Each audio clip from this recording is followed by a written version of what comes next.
Hello guys, कैसे हैं आप सब लोग। गाइस आज एक नई वीडियो पेयर ऑफ वर्ड्स के साथ एक दफ़ा फिर आपका दोस्त वज़ीर अज़हर मेहंदी आपके सामने हाजिर है।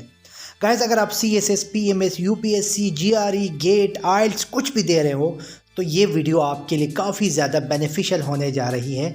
तो काइंडली मेरे चैनल को लाइक करें, सब्सक्राइब करें, शेयर करें और अगर आप फेसबुक यूज़ करते हैं तो मेरे फेसबुक पेज नॉलेज इंस्पिरेशन को भी लाइक करना ना भूलिएगा।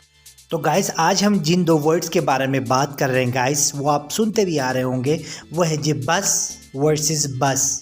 गाइस अगर आप गौर करें तो इन दोनों के बीच में सिर्फ एक एस का डिफरेंस है, एक है बस जी और दूसरा बस। गाइस इसको याद रखने के लिए मैंने एक छोटी सी स्टोरी बनाई है। उम्मीद करता हूँ कि आप वो स्टोरी को सही से देखेंगे तो आपको ये दोनों वर्ड्स हमेशा के लिए याद हो जाएंगे। तो गाइस फॉर एग्जांपल एक बच्चा है जी, वो अपनी माँ से हमेशा के लिए दूर कहीं स्कूल में जा रहा है, ठीक है जी।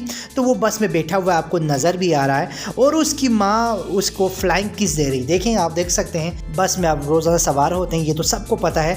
जबकि गाइस जो उसकी माँ उसको किस कर रही है उसको कहते हैं बस, BUSS बस। तो बस का मतलब है गाइस किस करना, ठीक है। जिस तरह किस में डबल एस है, इस बस में भी डबल एस है गाइस। इस तरह आप इसको याद रख सकते हैं। तो आइंदा से किस की जगह पे आप बस भी यूज़ कर सकते हैं। उम्मीद करता हूँ गाइस आपको मेरी वीडियो अच्छी लगी होगी। अगर आपको मेरी वीडियो पसंद आई तो मेरे चैनल को लाइक करें, सब्सक्राइब करें और आगे शेयर करें। Thank you.